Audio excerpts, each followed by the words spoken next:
overworked and overtaxed. The Liberals continue to fight to keep this punitive and ineffective. Hey everybody, what's up? Just Ehren here, Question Period Canada. Pretty excited. Yesterday was one of the wildest question periods in a long period of time. What the WTF, like, really shook it up. It was a lot of fun. And today is probably going to be a lot of fun too. Like, often Trudeau plays hooky on Thursdays, but I haven't had a chance to look yet to see if he's in the House. But he does show up on Thursdays quite a bit. And one of the fun things about Thursdays is that you get to see a wide variety of MPs during the show. Because it's not as much between Poilievre and Trudeau as it is the Conservative MPs and the Cabinet. Anyway, we're going to jump right in. They're doing their statements now. We're probably 4 minutes out from question period kicking off. So we're just going to jump over.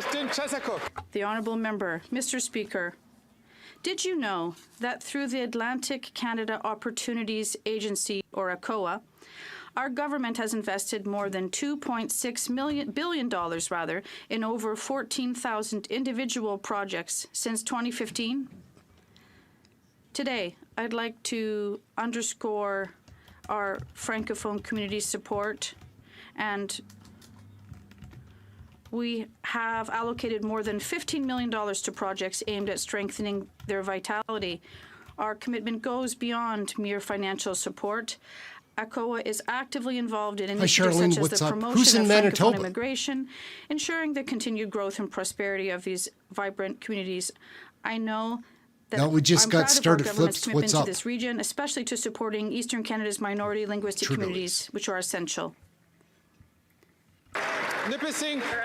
Years, this NDP Liberal government has lost touch with reality. They have an official policy to make energy more expensive. In 45 days, they'll be increasing the carbon tax again. They'll keep increasing the carbon tax so long as they cling to power. People are hurting, but this socialist coalition just doesn't believe what Canadians are telling them. Instead, they lecture Canadians about their moral failings. Now these proud socialists have announced a new official policy of building no more roads. They think Canadians won't need roads. Is that going to help, do you think? No road improvement?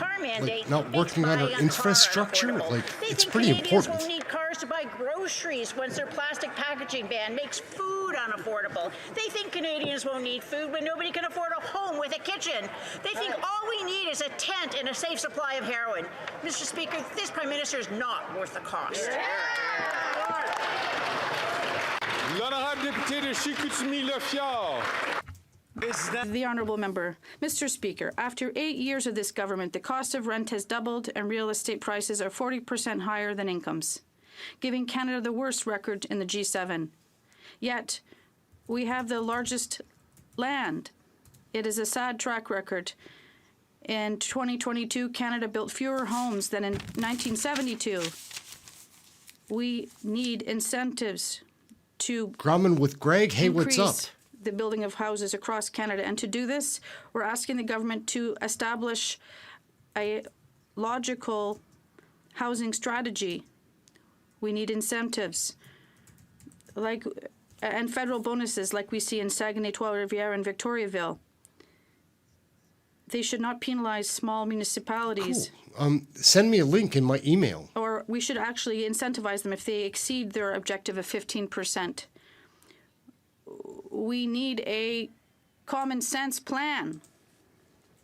From Kitchener-Conestoga. Mr. Speaker, in Kitchener-Conestoga, the township of Wellesley ranks as one of the best places to live in Canada.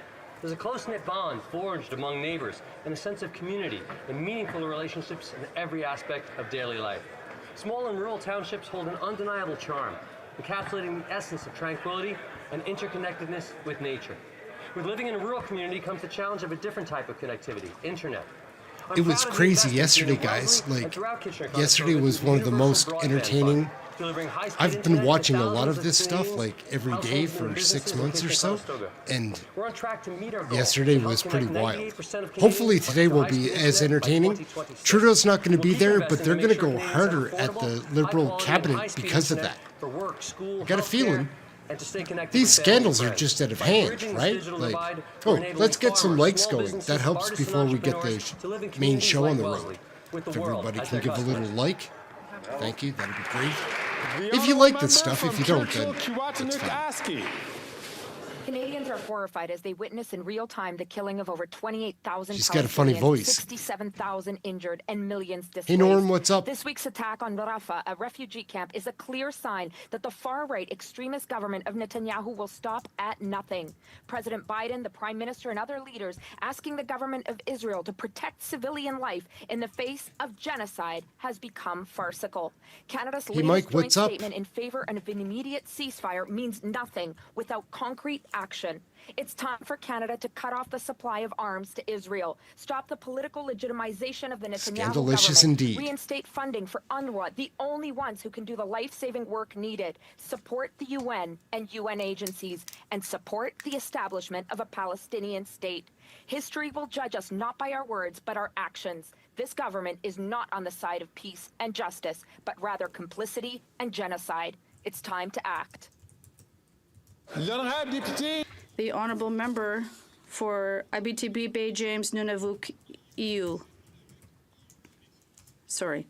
Mr. Speaker, last month I traveled to Nunavut to discuss the concerns of the people living in the northern part of Abitibi Bay James Nunavut EU. For quite some time, the Inuit of Nunavut have been asking for an official apology from Ottawa for the slaughter of sled dogs at the turn of the 1950s, and they want compensation. For over 10 years, they reached an agreement Sled with dogs Quebec, from the but why is it taking 50s? so long for the federal government? In 2019, What do you the think federal about that? government apologized Compensation for the dog for slaughter that sled occurred in dogs Nunavut from the communities and 50s? offered them 20 million in compensation. So Nunavut was 80 years compensated, ago. but not Nunavik. Why two different treatments? I like People dogs. I from love Nunavik pets. should be I've offered got a at couple least of the same feral thing. cats that live here. But Like with residential schools and deportations, this feral is one of the anymore. events that have marked the lives of Inuit for generations. And I call on the government to make an official apology as soon as possible to the Inuit of Nunavik and to compensate them. Thank you. The honourable member from Niagara Falls. Speaker, this 60 million Arrive scam app is just like the Prime Minister after 8 years. Not worth the cost, not worth the corruption.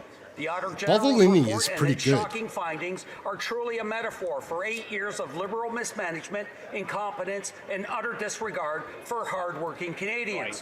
What did the Canadians receive for their hard-earned tax dollars? A dysfunctional app that was 750 Hey, Don, what's times up? over budget, required 177 updates, forced 10,000 people into quarantine by error, caused chaos at our borders, and ruined any chance of a tourism recovery in 2022. We now learn from the press that GC Strategies, one of the companies involved in this Arrive scam, have received $250 million from this Liberal government since 2015. Enough. Canadians deserve better. It's time for these scandalous Liberals to step aside and let a Conservative government restore the public's confidence in their federal government. The honourable member from Calgary Skyview.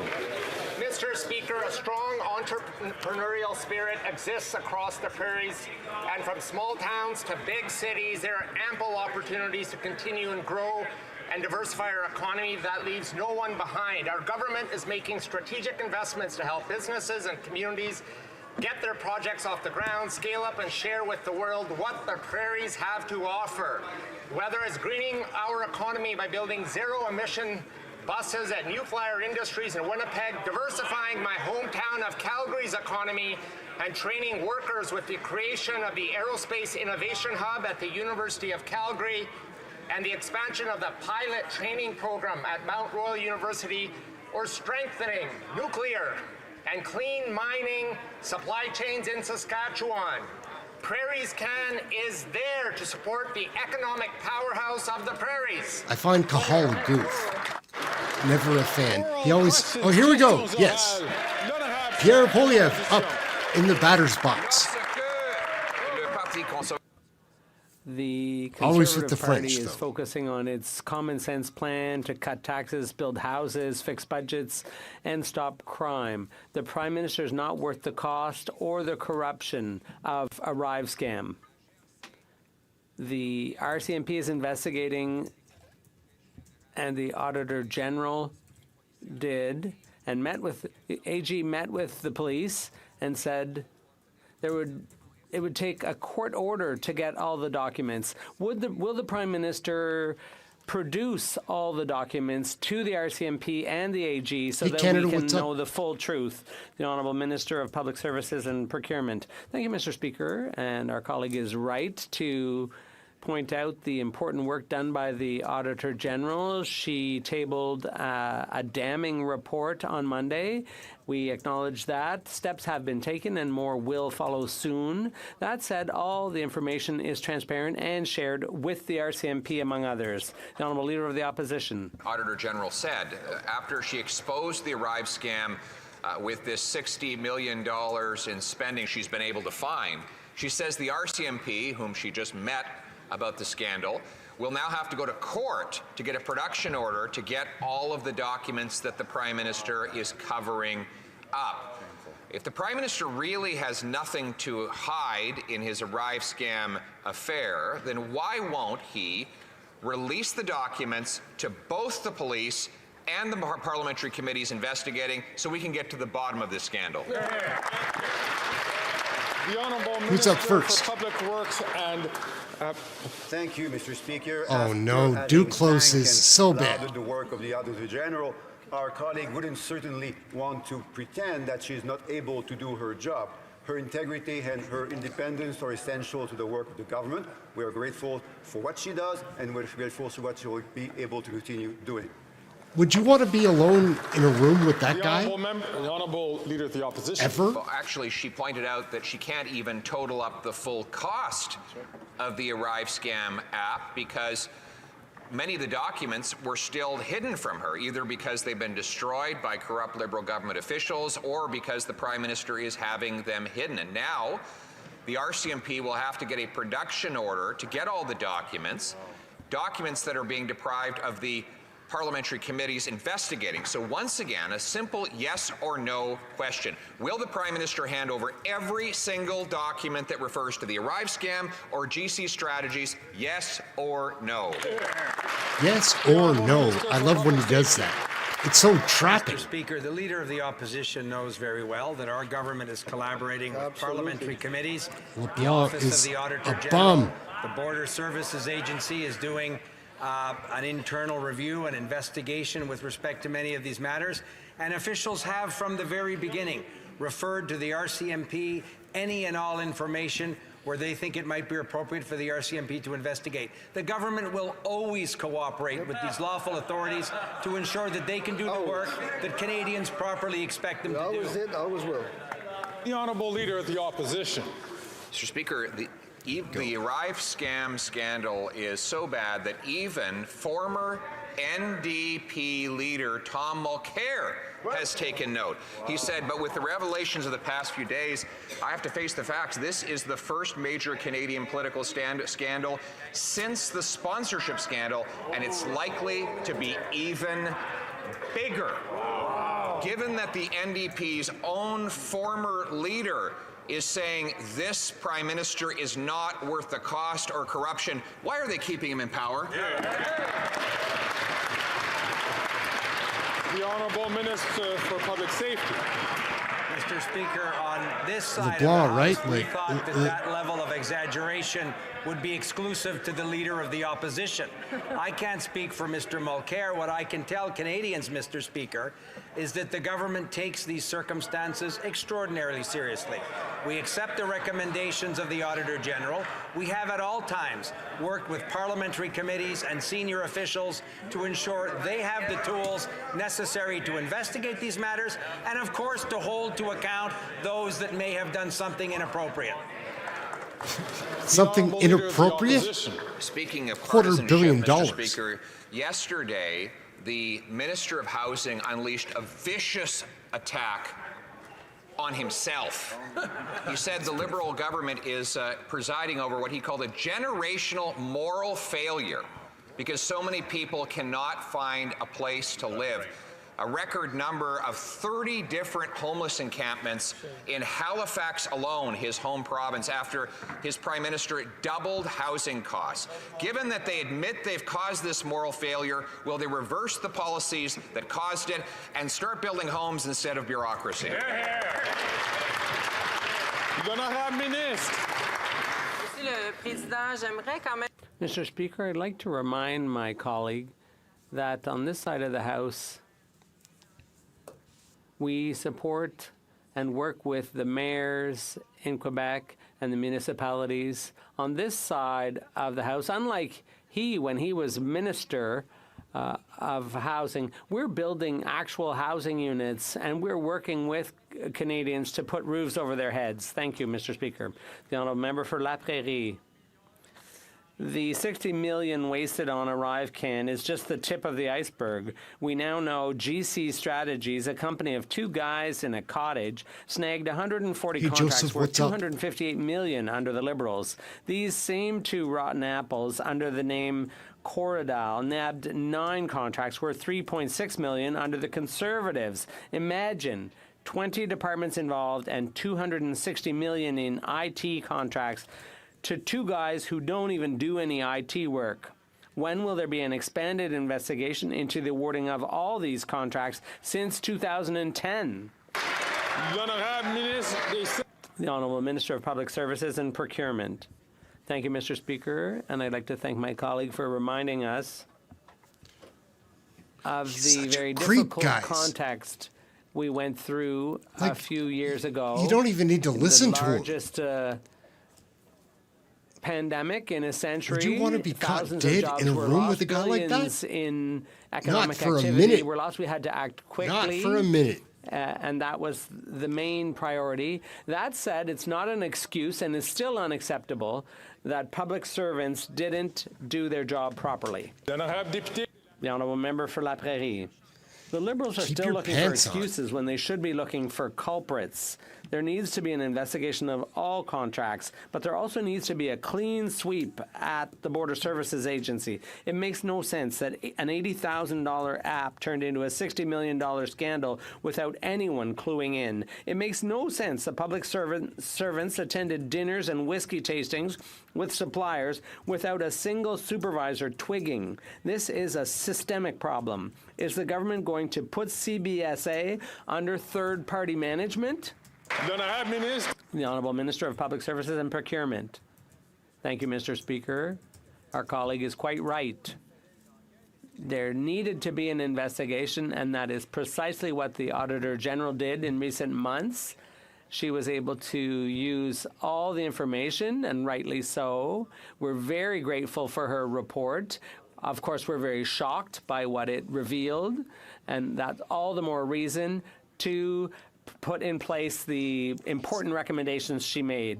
Just saying, that guy creeps me out. Palestinians have pleaded for help. Close to 30,000 people, including children, have been killed in Rafah. It is even worse. And all we hear from this Prime Minister are empty words. He's concerned, but he won't stop arms sales to Israel. He won't help Canadians fleeing Gaza, and he won't reinstate funding to UNRWA. Maybe the minister's parliamentary secretary should say publicly what he's clearly been saying privately, that UNRWA is the only organization that can help people in Gaza. When will the Liberals finally act to save Palestinian lives?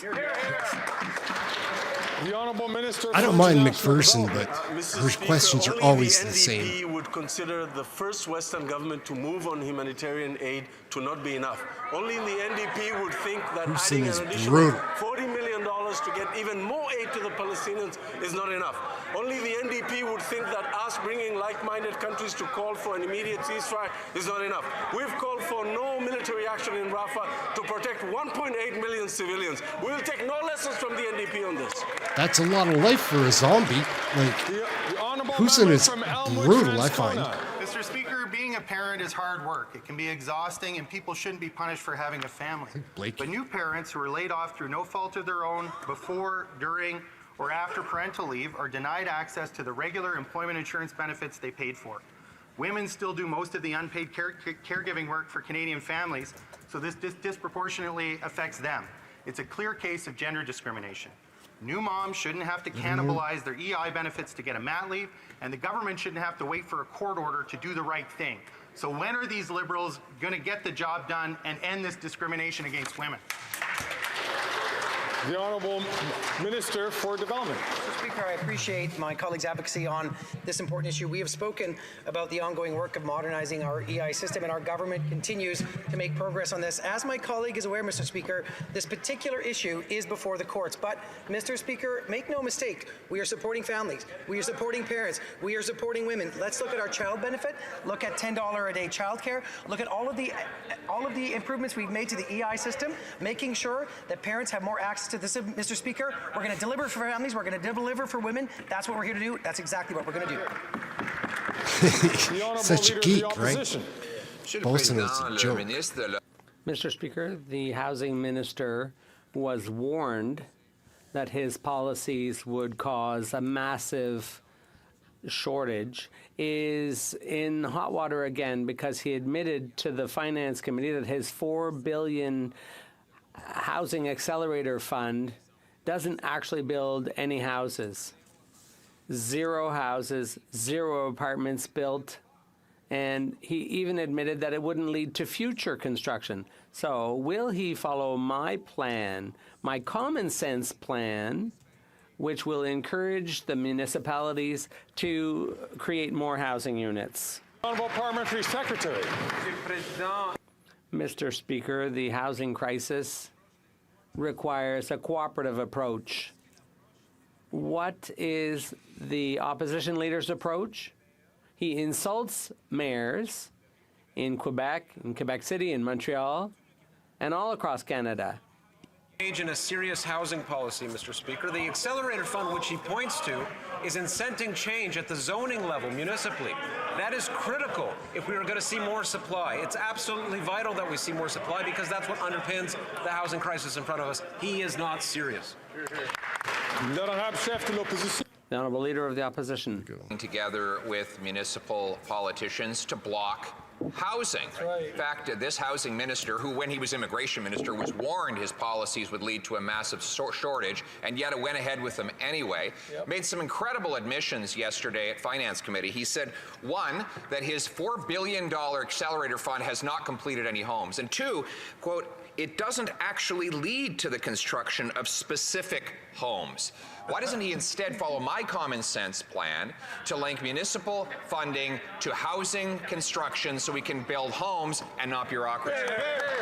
Parliamentary Secretary to the Minister of Housing, Infrastructure and Communities. It's a shame, Mr. Speaker. He should follow the proceedings of the Finance Committee more closely because just a few months ago, officials there testified that his private member's bill, so-called, meant to build more housing, does exactly the opposite. He wants to tax home builders, Mr. Speaker. He wants to cut infrastructure that communities would require for housing purposes. His best idea, it would seem, to build more homes is to create some sort of 1-800 number where neighbors can rat on each other if they have concerns around NIMBY. It's not a serious approach, Mr. Speaker. He's never been serious about housing. He's playing games. The Honourable Member from Regina Capel. This Prime Minister is not worth the cost or the corruption, and his Arrive scam app is just like the Liberal government, costly and corrupt. Look at the facts. 2 buddies, a basement office, an IT company that does no IT work yet got a $20 million contract for IT, and now the Auditor General tells us that she can't track all the costs. Quote, we didn't find records to accurately show how much was spent on what, who did the work, or how and why decisions were made. Will the Prime Minister order his officials to turn over all the documents, stop blocking this investigation, and call for a full RCMP investigation? Do you guys think Andrew Scheer looks a little bit like Chucky from the horror movies? Speaker, it may a little bit like the surprise my evil honourable doll? friend, but the government doesn't actually direct the national police doesn't know that. In terms of investigations. We have confidence, Mr. Speaker, that the RCMP will take the important responsibility they have seriously and do all the work that is required. We have complete faith in the RCMP's independence and in their ability to look into all these matters. And more importantly, Mr. Speaker, our government is also always available to work with parliamentary committees, the Auditor General's office, to ensure that every document is available so that this important matter can be resolved. We work with them in every investigation into our corruption. The Auditor General in the first place and block multiple attempts at committees to get to the truth. And while the rest of the country viewed the pandemic as a a difficult time Cheers full pretty of hardship. sharp. The Liberal government saw it as an opportunity to enrich their friends. They got caught funneling $1 billion to the WE organization. A former Liberal MP got a sole source contract worth millions for the pandemic, and now we find out that their app cost 750 times what it should have, didn't work, and wasn't needed. The Auditor General says the RCMP is going to have to get a court order to get the documents. Why should it take a warrant for Canadians to find out what they did with their money? Good question. Hey, Terry, what's up? How you doing? Mr. Speaker, it doesn't take a warrant for Canadians to see that our government has been transparent both with the Auditor General and our government has been transparent, Mr. Speaker, with parliamentary committees. The facts may bother my friend, but he knows very well that the Auditor General is empowered to do all of this important work. We've accepted the report of the Auditor General. We'd acted on a number of recommendations before receiving the report because we'd asked the procurement ombudsperson to look into this matter. And Mr. Speaker, we value the importance of respecting taxpayers' money and will always do that. The honourable member for Louis Saint Laurent. What's up, Troop Blue? Mr. Speaker, where was the minister on November 1st, 2022? Because here in the House there was a vote. The official opposition, the member for Carleton, the leader of the Conservatives, asked that the Auditor General examine the situation at ArriveCan. And what did the Liberals do? What did the minister do? They voted against that motion. Now today, we're calling for access to all the documents. And if the minister wants to hide from that request again, he should do the opposite. The government should show some dignity for once and allow full light to be shed on the Arrive scam scandal. The Honourable Minister of Public Services and Procurement. Thank you, Mr. Speaker. My colleague is quite right to insist on how important the Auditor General's work is. She released a report with some troubling findings and some solid, sound recommendations. He says we're hiding behind something, but that's not true. We shared all the information with the RCMP and the AG, and we will with any other organization that needs access to that information. The Honourable Member, the good news is that, yes, the Auditor General was able to do her job. But the problem is that this government didn't want her to. Imagine if she hadn't been able to do her job. People might have thought ArriveCan was no big deal. But he's no, entertaining. It's the biggest scandal in Canadian history. That's the reality, Mr. Speaker. An $80,000 contract wound up costing at least $60 million, and it makes no sense. Where was the minister in November 2022 when we were calling for an investigation into this? Deltel is one of my favorites. Public Services and Procurement. Just it's always en français, unfortunately. Not only did the Auditor General do her work, she did an excellent job of it, and we appreciate it. And it will help us to continue to put in place whatever we need to, even though it was a crisis and there was a requirement for urgent action, but a crisis is no excuse for not following the basic rules. Those should have continued to apply. The Honourable Member for Lac-Saint-Jean. Mr. Speaker, yesterday the Quebec French Language Commissioner released a report that may shock the immigration minister, but will surprise no one in Quebec. Temporary immigration played a central role in the decline of the French language in Quebec. According to the commissioner, it would cost between $10 and $13 billion to integrate all newcomers. Needless to say, that's not sustainable. Among the commissioner's recommendations is one aimed directly at the federal government. Will the minister finally share the burden of settling asylum seekers among the provinces instead of contributing to the decline of French? The Honourable Minister of Immigration. Thank you, Mr. Speaker. First of all, I'd like to point out that we already Mark Miller's a creepy guy. Like, they've got so many creepy, weird people in the cabinet. And language training. It reeks of corruption. I hope the minister's not talking about deporting people trust this who guy, don't do you? speak Like, French to other parts of Canada. That would be illegal and inhumane. We know full well that we have more work to do, and that Quebec's burden needs to be shared, and we will keep working at that. The Honourable Member for Lac-Saint-Jean.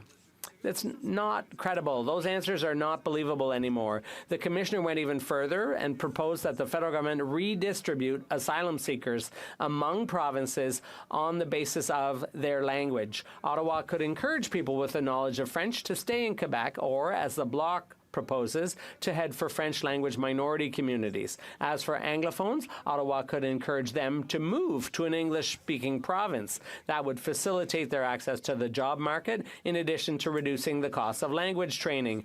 Doesn't the minister think that's an excellent idea? The Honourable Minister of Immigration, Refugees and Citizenship. Thank you, Mr. Speaker. That's a slap in the face of all our efforts to resettle asylum seekers. This has to be done in a humanitarian and consenting way. Language is one factor among others. It shouldn't be the main factor. We all have more work to do. The federal government has a role to play. Ontario, Quebec, and all the other provinces as well. Thank you. The Honourable Member for La Pointe de l'Île. If French is on the decline at the federal level, it may be because the Liberals have never appointed so few Francophones to key positions, decision-making positions.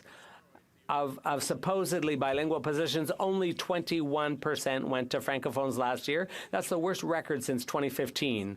When the Liberal ministers make political appointments, they name unilingual Anglophones, and you wonder why French is disappearing at the federal level. Will Liberal ministers stop setting the example that it's okay to forget about French?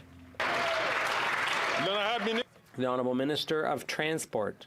Mr. Speaker, defending French and promoting French is a priority for all Liberal members from Quebec and from outside Quebec, too.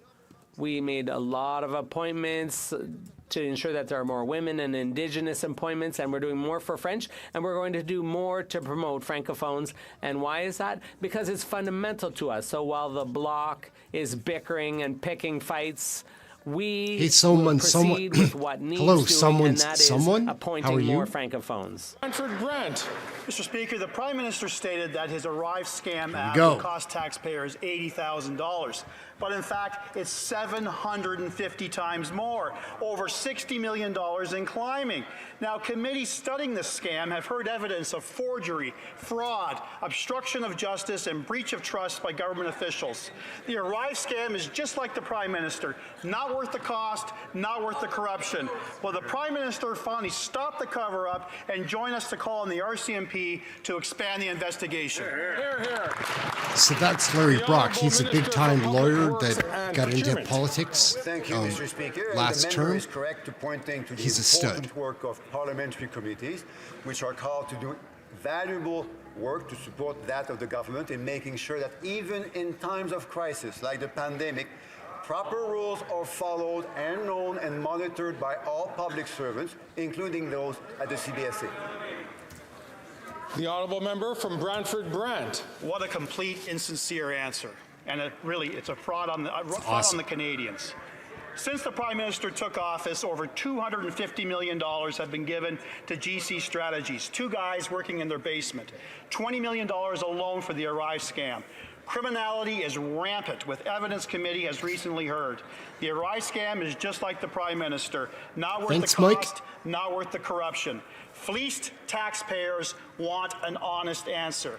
Will the Prime Minister finally call on the RCMP to expand the investigation? Yes or no? I really do apologize when I interrupt the politicians, especially the ones we want to hear from. Pointed out again correctly to the importance of investigations. The good news is that there was an investigation by the Auditor General just a few weeks and months ago, and there was an important report tabled on Monday with findings that are totally unacceptable, even in the context of the worst pandemic that we have seen in over a century, the worst economic crisis that we've seen since the 1930s. The findings are unacceptable, and that's why we're going to keep implementing all the recommendations of the Auditor General's report. True Blue, I think he sleeps in a coffin, like maybe in a cave upside down. That could be. Mr. Speaker, after 8 years, this government is not worth the cost or the corruption. It gave the Arrive Can contract to GC Strategies, a company with 4 employees that doesn't do any IT work, for an app that was supposed to cost $80,000, but may have cost over $60 million. 750 times more. That's what I call gross incompetence. But politically, Mr. Speaker, who's going to take responsibility for this incompetence? And when are we going to get our money back? Now, Minister of Public Services and Procurement. Thank you, Mr. Speaker. The member mentioned responsibility or accountability. In times of crisis, a responsible government has two duties. One, to protect the health and safety of people, including tens of thousands of Quebecers and Canadians during the pandemic. And secondly, to ensure that goods and services could cross the border. There was international trade, billions of dollars worth of trade at stake, and we needed to make sure that that could continue to flow efficiently and usefully. When the Minister of Environment said the government will stop investing in new road infrastructure, he made it very clear that he never considered northern communities. Many Indigenous communities still lack all weather roads. In fact, most of the communities in my riding are still using dust roads. For years, they have been calling on the government to invest in road infrastructure. I have a simple question. Why is the minister against Nunavut getting their roads paved? She always has interesting outfits, and I've heard that she fakes that accent. I don't know that that's true, but I've heard that for gossip. First of all, I thank the member for what she brings to this House. I know her advocacy on a range of issues matters and does make a difference. On this side, Liberal MPs since 2015 have ensured that this government invests in infrastructure, invests in roads and highways. And I'll give you examples of northern infrastructure investments. We're talking about $10.5 million for the Inuvik to Tuktoyaktuk highway rehabilitation in the Northwest Territories. $18 million for a new, $10.5 million, excuse me, for active transportation projects in Whitehorse and Watson Lake and Yukon, and projects in Nunavut as well. Thank you very much. The honourable member from Churchill, Kiwatanuk, Asti.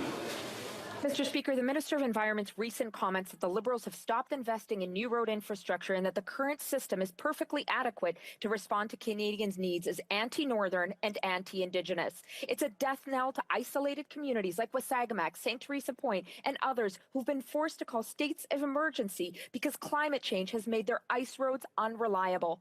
Other Liberals have been actively engaged in finding solutions on this front.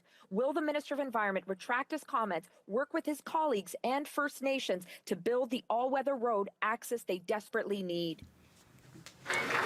The Honourable Parliamentary Secretary to the Minister of Housing, Infrastructure and Communities. Mr. Speaker, we know that infrastructure investment is absolutely vital to economic growth, and as part of our infrastructure policy, we're talking about almost 400 road and highway projects that have been invested at the federal level, and that's just one example of a fund that's at work. I've mentioned already northern examples. Let me give you the example, of course, of the Gordie Howe Bridge, which that side, the Conservatives, opposed, Mr. Speaker. $6 billion for the Gordie Howe Bridge, $153 million to enhance the Trans-Canada Highway in Newfoundland to make sure there's improvements there. The twinning on the highway, to be specific, will continue. I don't know what to think of Thank you, Mr. Fregus Speaker. Keikos. Since 1954, the Quebec do you Winter know what to Carnival has think been of him? synonymous It's hard to read. with great fun for Quebecers, Canadians, and everyone through the world. Children meet Bonhomme, the Bonhomme des Neiges, for the first time. There's some grandparents who meet him for the umpteenth time. It also generates economic spin-off throughout the Quebec City region. Can the minister tell us how the government ensures the economic growth of the Carnival and Quebec in general? Mr. Speaker, our government understands that economic spin-offs from the Carnival shirt was contribute directly to the untucked, growth of like businesses he in the wasn't region. cleanly Unlike shaven. Conservatives Like, who want to cut not that you can't have the a programs beard, that fund but you still festivals need and to refuse maintain to a beard. take action on climate change, our government is investing Kind of more than looked $8 pretty million bad. to enhance the Carnival tourist experience and combat climate change. Mr. Speaker, on this side of the House, we're making Dimebag, sure what's that up? Carnival doesn't lose his job and that the Ice Palace doesn't melt. The honourable member from Flamborough-Glanbrook. Thank you, Mr. Speaker. The Prime Minister's radical environment minister is launching a war on cars. He said that their government has decided to stop investing in new road infrastructure. The radical minister did not clarify his remarks. Rather, he went even further, adding that these Liberals plan to block big projects. For example, the Highway 6 South expansion, which is so critical to the safety of people in my community. Why are these Liberals attacking commuters in the GTHA who are just trying to get to work? Good question. The Honourable Parliamentary Secretary to the Minister for Housing, Infrastructure and Communities. It's all a bit rich, Mr. Speaker, to continue to hear the Conservatives talk about road infrastructure in particular, but infrastructure in general, which they continued to cut in their time in office and would do the same if they were back in power. He mentions the GTA, for example. Let me give you an example. $2.3 billion to build the Scarborough subway extension, $1.9 billion to build the Eglinton Crossway West extension, over $2 billion to build the Yonge North subway extension, $4 billion to build the Ontario line. There's other examples from the GTA. I thank the Liberal members of this caucus for advocating for all of this. It's so obvious that they just distract with their numbers, like 2 billion, 3 billion, Mr. Speaker, the 500 million. government invested significantly in roads and highways in the GTA, Ontario, and Canada. So that non-answer doesn't cut it. Canadians already pay plenty of taxes, sending their money to Ottawa and expecting the government to build roads and infrastructure. Yet this Prime Minister and his radical minister would endanger the lives of Hamiltonians by not supporting projects like the Highway 6 South expansion. Will the Prime Minister stand up for Canadians and reject his radical environment minister? The Honourable Parliamentary Secretary to the Minister for Housing, Infrastructure and Communities. Almost 3,000 road and bridge projects in Ontario, Mr. Speaker. That's just one example. I remember in this House of Commons when this government moved forward to talk with Windsor, to engage with Governor Rick Snyder in the state of Michigan years ago to make sure that the Gordie Howe Bridge would be a reality, and they were against it. $6 billion to make sure that's a reality. It's happening, and this government stands by that decision. The Conservatives have let down the people of Windsor. Thank you to the member for Windsor-Tecumseh for being there for his constituents. The Honourable Member from Chilliwack Hope. When the Prime Minister appointed a radical activist to be the Environment Minister, we knew that this Liberal government would be implementing extreme and divisive policies, but this latest Liberal announcement takes the cake. This may be the first time that any government anywhere at any time has promised to stop building roads, but that's exactly what the Liberals have done. This extreme new policy means that these Liberals are against adding more lanes to the Trans-Canada Highway between Metro Vancouver and the Fraser Valley. Why do the Liberals want to kill these projects, which will help end gridlock and get people to work? The Honourable Parliamentary Secretary. Man, Interesting, this Mr. guy Speaker. all day? He should have Come checked on. the record. It's stunning. As a BC MP, he voted against over $1 million for the 100-mile horse Loke Road Bridge replacement in that province. It's an example of Conservative hypocrisy on the other side. On the one hand, they want to stand for infrastructure investment and supporting roads. On the other hand, anytime this government has attempted to do that, they voted against it. We'll continue to work with provinces, with municipalities to make that a reality.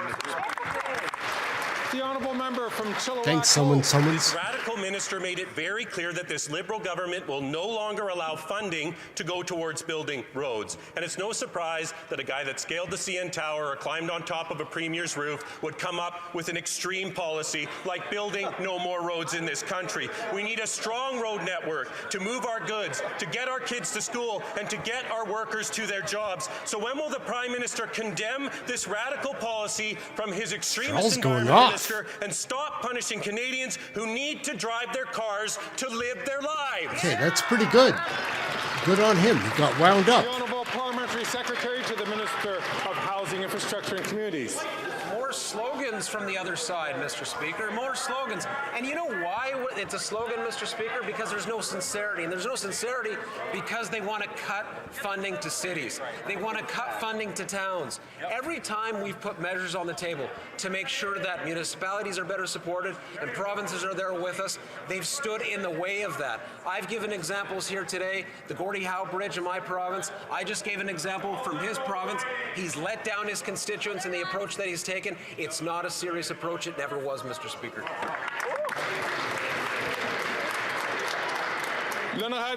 The Honourable Member for Repentigny. The proposed nuclear waste disposal site in Chalk River is an environmental abomination and pure social injustice. But I'm proud that the Bloc Québécois yesterday I don't usually do this, but I'm going to do something here. So I've got an idea on what I think the Liberals are doing this week, which is sending out their most boring cabinet members and MPs to defend against the questions, because like people are engaged, even though they don't like CHYSTIA Freeland. You'll watch that. You'd rather watch and dislike what she's saying than listen to Dominique LeBlanc give some. I'm just saying, I think that is actually a strategy that they're sending out their weaker players because it would bore Canadians and have them tune out. What we have to pay attention to is the Conservatives are always holding the Liberals and the NDP coalition government accountable, and that is their job. So again, today's kind of a slow day for MPs, but I think that's a strategy that the Liberals are using. Sorry, we'll right back over to the show. It's still the Bloc just talking about something that from the River doesn't even affect probably that many people in Quebec. Population at unnecessary risk. We're talking about 1 million cubic meters of radioactive waste. There's MPs from Quebec that the Montreal Metropolitan Community is against. Deltel, that was up earlier. He's a very entertaining Indigenous MP. communities concerned are against the Chalk River project. I don't mean to talk over them, when will the but minister finally say no to this project that threatens and our I'm getting health better and at that that. of the I don't do it environment? with the people that we want to see very often. The Honourable Parliamentary But who Secretary cares about this? to the Minister for Natural Resources. Mr. Speaker, it's incredible that the Bloc Québécois doesn't want to recognise the independence of a nuclear safety commission that approves only projects that follow consultations, including with Indigenous peoples. Natural Resources Canada has no role to play, and so consultations have occurred. If this file is approved, we will move forward. We continue to work together with Indigenous peoples and various communities to make sure that the project is viable. Honourable Member from Halliburton, Kawartha Lakes, Brock. Speaker, a few months ago I asked the Minister of the Environment why, after 3 years, has Parks Canada not replaced the federal bridge in Bolsover? The Minister, of course, answered in typical Liberal fashion, promised to get back to the House and never actually did, but now we know why. News broke earlier this week that the Liberals have decided to stop funding new roads and bridges. Hi, Sky Orange. What's up? Just like that, Parks Canada quietly confirms that the bridge will not be replaced. Leaving this village permanently cut in half is absolutely unacceptable. When will the minister get his head out of the clouds, do his job, and get the bridge fixed? The Honourable Parliamentary Secretary to the I like Schmally. He's got a kind of a funny accent or something. And I've known him for many years to be someone who brings a nonpartisan approach, but such is the approach of the Leader of the Opposition that even someone like him has taken a decidedly a partisan approach to such critical issues. What do we see? 3,000 or nearly 3,000 road and bridge projects at $2.1 billion funded by this government. But they've supported none of it, Mr. Speaker. I just mentioned the Ontario example of the Gordie Howe Bridge. They're talking about building bridges. We'll continue to do whatever we can to support communities large and small throughout this province. The Honourable Member for Lévis-Lotbinière. Mr. Speaker, the Prime Minister's This is a great Conservative MP from Quebec. He's a francophone. But if you listen to his question, it is interesting. Infrastructure. And he didn't clarify his remarks. He went even further by adding that the Liberal government was going to block major projects. Mr. Speaker, the radical Environment Minister is going to block major projects like the third link between Quebec City and Lévis. Why is the Liberal government attacking workers in Lévis, Quebec, who are trying simply to get to work?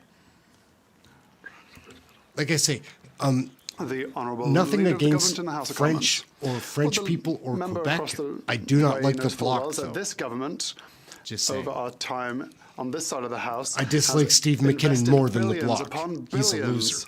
of dollars in infrastructure, in road infrastructure throughout Quebec, throughout Canada, and we will continue to do so, as we have done in Kamouraska, for example, with Road 195, and what we will no doubt continue to do so in his riding. And he'll probably vote against all these projects, Mr. Speaker. The Honourable Member for Lévis-Lotbinière. Mr. Speaker, when was the last time a radical minister and muzzled minister drove through the Lévis, Quebec region without his limousine? Building the third link won't be a luxury because it's a necessity. Quebecers in remote regions pay taxes and send their money all the way to Ottawa, which is supposed to build reliable roads and infrastructures for them as well. Mr. Speaker, will the Prime Minister defend the interests of Quebecers in remote regions instead of following the anti-third link folly of his radical environment minister? He gets fired up, too. Like, it gets lost in the translation, but again, there are some Francophone Conservative MPs that are bomb MPs. I would like to ask all members to make sure that couldn't get through a whole question period without Greg Fergus. Hold their tongue when it is not their turn to speak. The Honourable Leader of the Government in the House. Oh, Lord. The Honourable Member knows full well that this government has invested billions upon billions of dollars in road infrastructure projects, highways in Quebec, for example, and throughout Canada. We're the second largest country in the world. We know full well, Mr. Speaker, that we have to invest to build better roads for our constituents, for Canadians, and for businesses. But every time this member votes against our investments in highways, he votes in systematically against everything that the government is doing for Quebec. He needs to make sure that people know this. The Honourable Member from Vancouver Centre. Mr. Speaker, I wish a happy Black History Month to residents in my riding of Vancouver Centre. I want to highlight their contributions to economic development and job creation in BC. Shout out to the Black Business Association of BC, an umbrella organization of small businesses that work to help Black entrepreneurs thrive and expand despite the systemic barriers they still face. Can the Minister of Small Business tell us how our government helps Black entrepreneurs to overcome these barriers and succeed in Canada? The Honourable Minister for Small Business. Mr. Speaker, we know that building a more inclusive economy means building a stronger economy. That's why our government created the first ever Black Entrepreneurship Program. This historic $265 million investment has supported over 9,000 Black entrepreneurs across this country and strengthens the ecosystem that supports them. It is disappointing that the Leader of the Opposition and the Conservatives have voted against this support and turned their backs on Black small business entrepreneurs. On this side of the House, including the member from Vancouver Centre, we will keep being there for Black entrepreneurs. Happy Black History Month. The Honourable Member from Perth Wellington.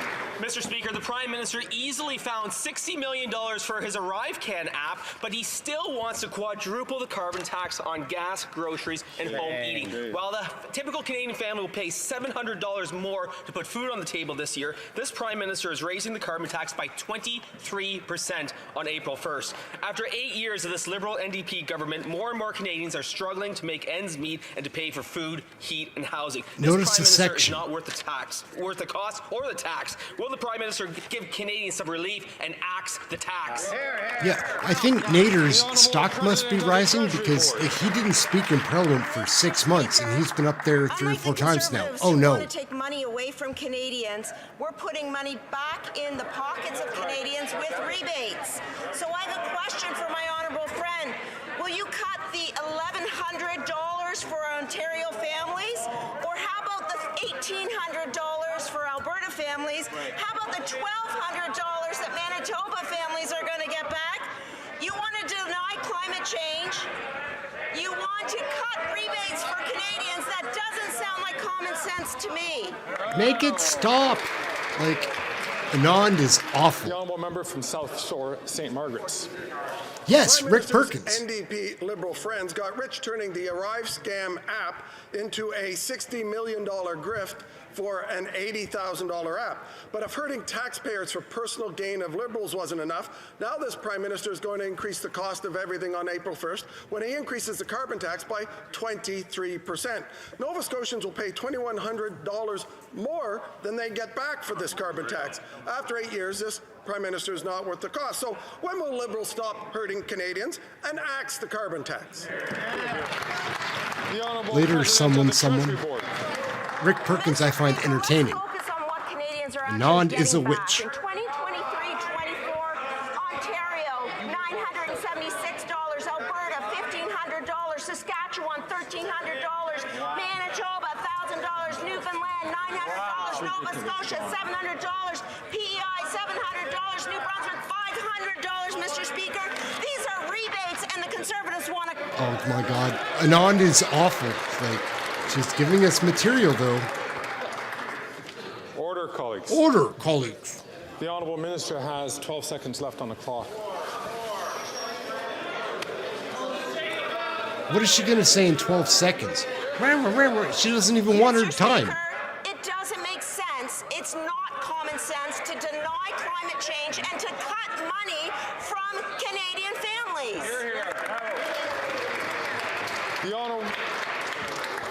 The honourable member from Fort McMurray, Cold Lake.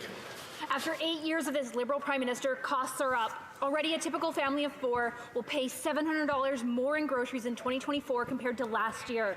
I've talked to moms who are skipping meals simply so they can feed their children. She goes hard. Yet for this extremist NDP Liberal coalition, this isn't enough. It's gross. They are going to continue punishing Canadians, raising the carbon tax on April 1st. So the question is simple. Will they do the right thing and axe the tax? The Honourable Minister for Workforce Development. Speaker, we will do the right thing, continue to fight climate change, and make sure that Albertans have more money in their pockets than they are paying in the carbon pricing. Why, Mr. Speaker? $1,800 to a family of four, and if you get the rural top-up, 20% top-up, $2,160. Let's dial that back, Mr. Speaker. $450 every 3 months into the... Did you hear the laughter? Somebody was laughing pretty hard. Colleagues. Colleagues. The reason why I've stood up the last couple of times is because the chair has had difficulty in hearing the answer from the honourable members. I'm going to ask somebody get members, this guy a hearing aid. Near the minister to please hold your comments back until you have the time to ask a question. The honourable minister has 12 seconds left on the clock if he chooses to use it.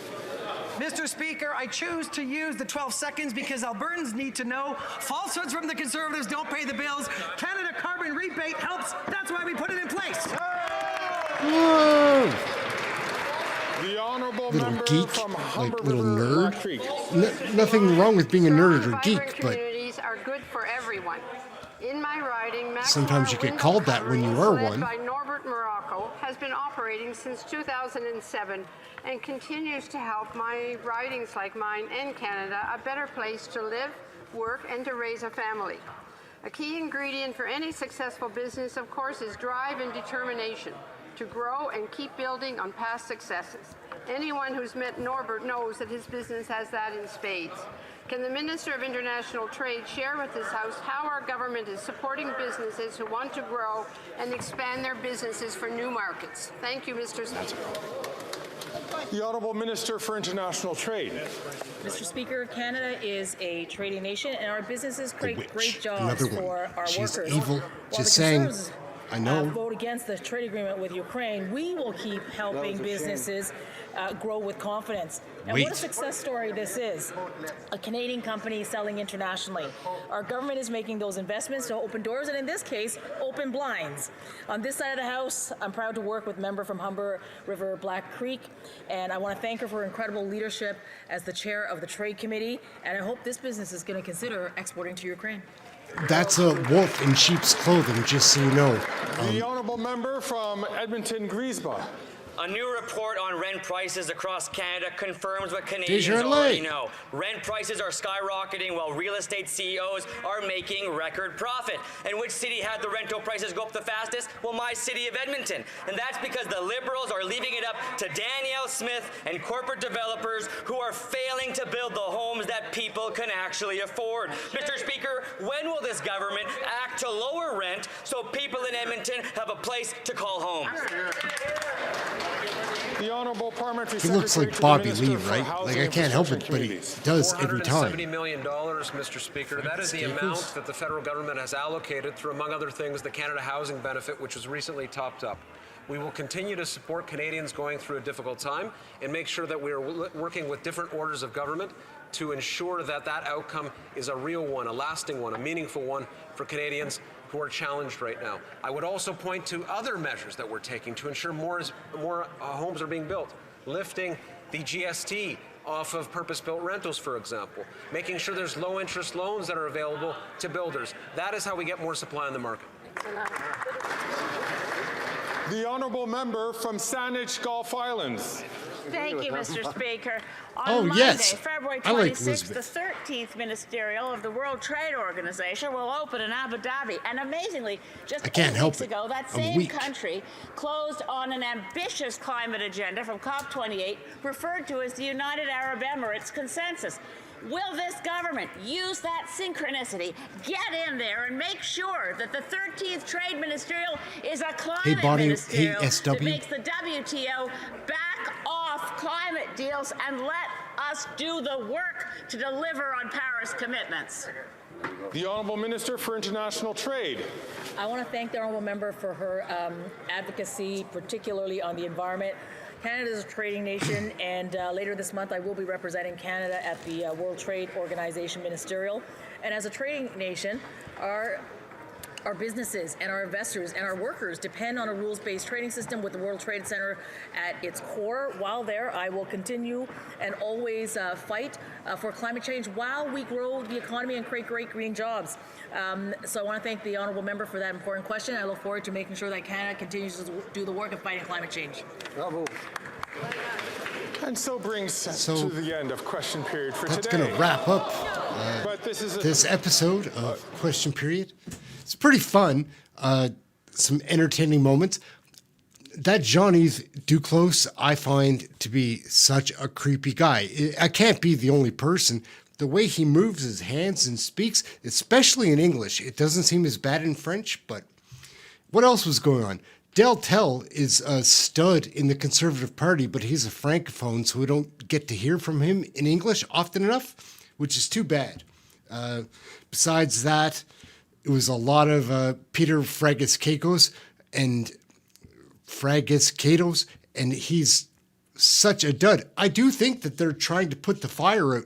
Like, people are becoming more interested in politics, but if they put their most boring politicians answering the questions, it might lead to less interest. I don't know. I think the Liberals are always like up to scams and schemes. Anyhow, I'm Ehren. This is Question Period Canada. It's always a blast. Loving the chat room that we have going on. It feels like we're really growing there. I've got another video that I'm releasing right away, which is the highlights from yesterday's question period in the Senate, which was very interesting. It did get heated. So, like, if you know names like Donald Duplett and Mark Gold, Leo Husakos, we've got a really interesting video coming up right away after that, and probably going to cover a Senate question period later this evening. So we'll wait and see. I am feeling a bit better, still kind of under the weather, just groggy, slow, but we're getting through it. It's a beautiful day in Nova Scotia. Again, it's weird after those storms. Anyways, we're going to get running. Thank you all so much for watching. It's really great. I do try to say hi to everybody when I see them come in the room and also like type a little message. I'm doing my best with not interrupting the politicians that we really want to hear from. It's a tough balance, guys, like to sit in silence when you see somebody walk in the room or come in the room that you want to say hi to. We're working on it. Stay patient. That's it. We're out. Thank you for watching, and Like and subscribe, share it with somebody, let somebody else know that we're doing all of these live broadcasts. We're going to try to pick up the amount of live broadcasts that we're doing because there's so much information to cover. Anyhow, we're going to get going. We'll catch you next video. It's probably going to be this evening.